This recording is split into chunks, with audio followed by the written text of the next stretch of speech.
Assalamualaikum warahmatullahi wabarakatuh. Bersama saya Suwaskito Wibowo, Sarjana Hukum Magister Hukum, selaku Kepala Cabang Kejaksaan Negeri Donggala di Sabang. Kali ini saya akan memperkenalkan satu program unggulan dari Cabang Kejaksaan Negeri Donggala di Sabang, yakni terkait kajian hukum tentang permasalahan-permasalahan yang terjadi atau sering terjadi di masyarakat sekitarnya. Untuk itu akan saya mulai kajian hukum untuk yang pertama kali di hari Jumat ini, Jumat yang berkah, semoga berkah untuk kita semua. Kajiannya terkait Corona atau wabah Corona sebagai alasan force majeure dalam suatu perjanjian atau perikatan di hukum perdata. Saya langsung, biar nggak tegang.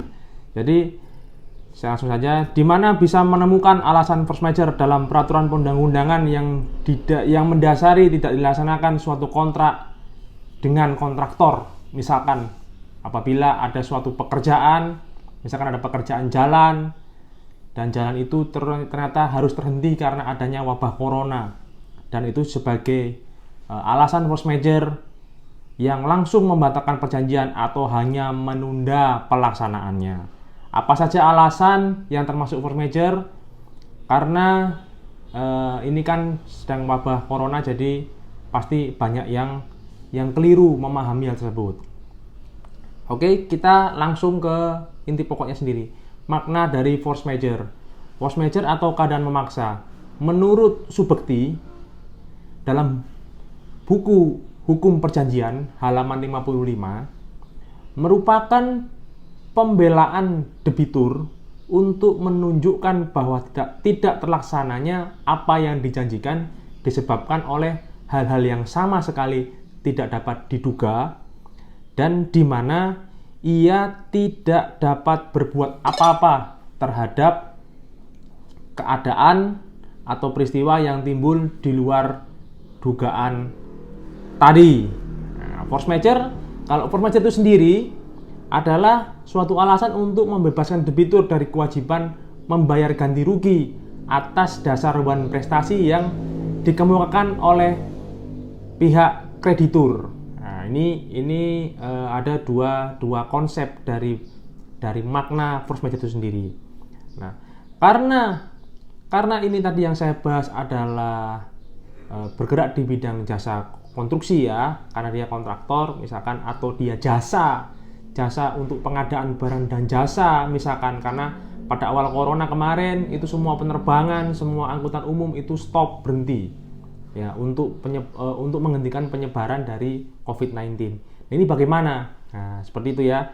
Nah, ini maka berlaku Undang-Undang Nomor 2 Tahun 2017 tentang jasa konstruksi, yang bunyinya adalah tidak memberikan definisi force majeure, melainkan hanya mensyaratkan setiap kontrak kerja konstruksi harus mencakup uraian mengenai keadaan memaksa atau force majeure sebagaimana ditentukan dalam pasal 47 ayat 1 huruf J Undang-Undang Nomor 2 Tahun 2017 tentang jasa konstruksi.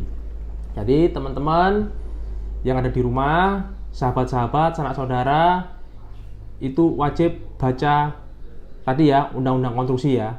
Ini berlaku juga apabila kalau ada pekerjaan di desa seperti itu. Nah, menurut ketentuan pasal tersebut dan penjelasannya, force majeure diartikan sebagai kejadian yang timbul di luar kemampuan dan kemauan atau kemampuan para pihak yang menimbulkan kerugian bagi salah satu pihak. Yang rugi siapa? Yang rugi ini adalah yang memberikan pekerjaan ke si kontraktornya sendiri. Nah, keadaan memaksa ini mencakup apa? Mencakup dua hal. Keadaan memaksa yang bersifat mutlak, yakni apabila bahwa para pihak tidak mungkin melaksanakan hak dan kewajiban. Yang kedua adalah keadaan memaksa yang bersifat tidak mutlak atau relatif, yakni para pihak masih dimungkinkan untuk melaksanakan hak dan kewajibannya, tapi risiko yang diakibatkan oleh keadaan memaksa dapat diperjanjikan oleh para pihak antara lain melalui lembaga asuransi misalkan contoh, atau misalkan juga dapat re-agreement, merubah itu kontrak sendiri, atau bisa minta bantuan kejaksaan untuk melakukan pendampingan hukum ataupun pengawalan. Nah, seperti itu.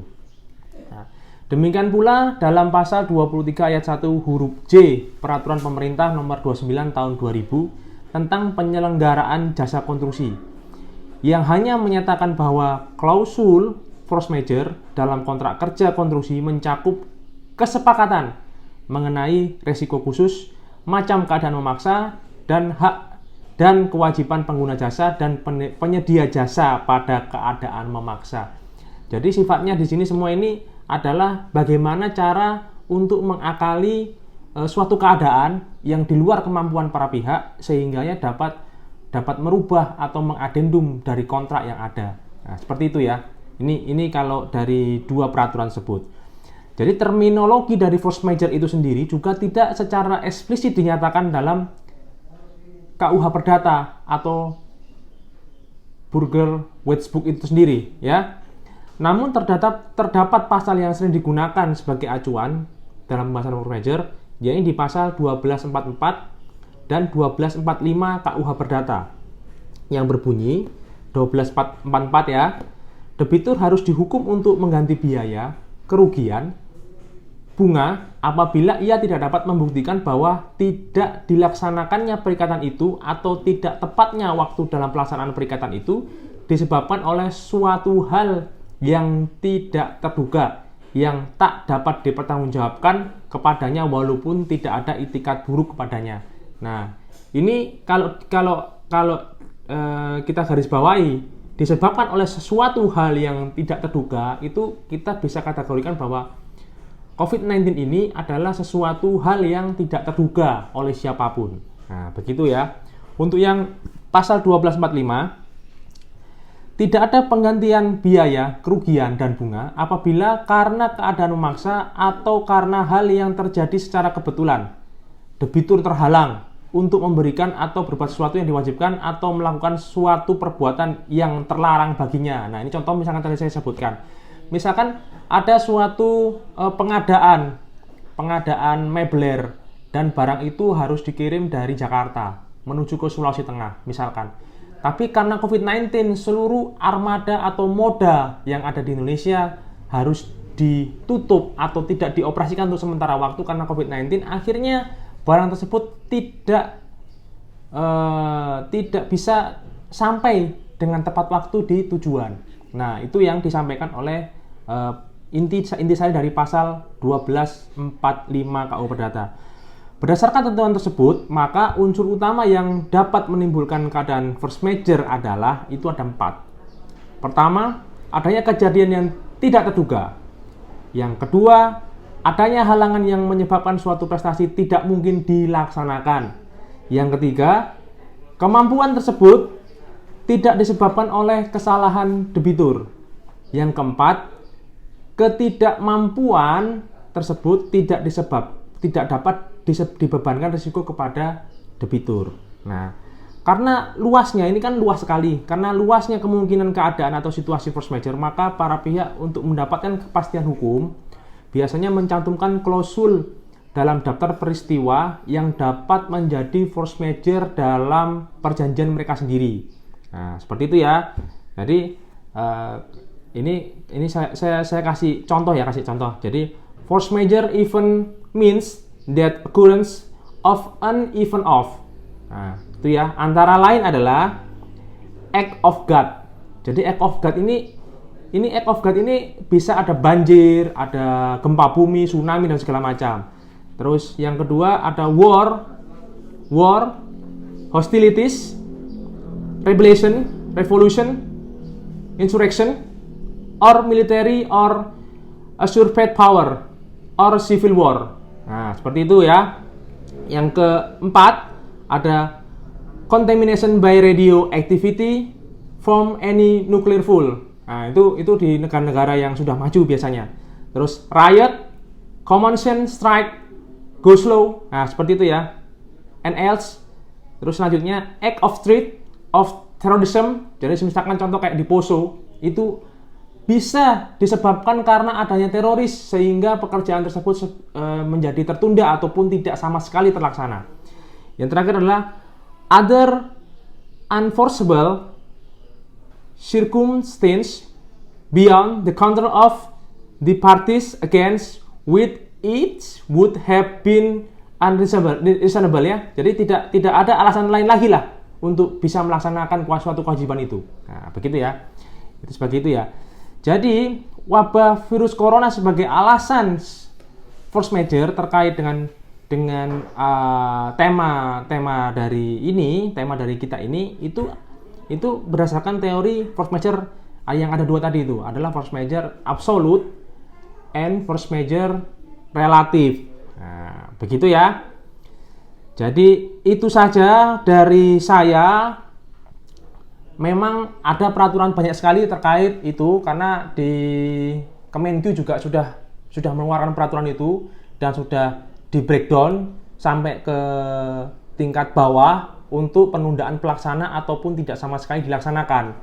Jadi contoh seperti kemarin itu kalau tidak salah intinya adalah apabila sudah berjalan suatu kegiatan itu perlu dihentikan tanpa ada denda. Apabila pekerjaan tersebut belum dilakukan lelang, maka lelang itu harus dibatalkan sama sekali. Nah, begitu ya.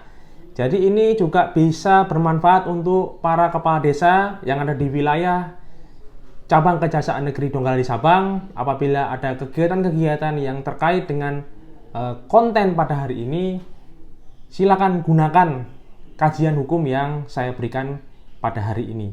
Untuk pertanyaan-pertanyaan atau keluhan atau mungkin ada tambahan dari apa yang belum saya sebutkan, memang banyak sekali karena waktu terbatas. Jadi sekian dulu. Untuk saya tunggu subscribe-nya, like-nya, dan komen di bawah apabila ada pendapat-pendapat yang perlu ditambahkan di bawah. Dan jangan lupa untuk bunyikan lonceng karena program unggulan ini akan to be continue seperti sinetron, jadi ada terus dengan permasalahan-permasalahan hukum yang terjadi di masyarakat yang sekarang lagi hive mungkin ya bahasanya begitu.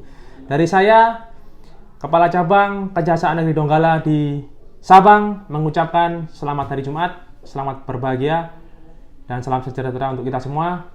Wabillahi taufiq wal hidayah. Wassalamualaikum warahmatullahi wabarakatuh.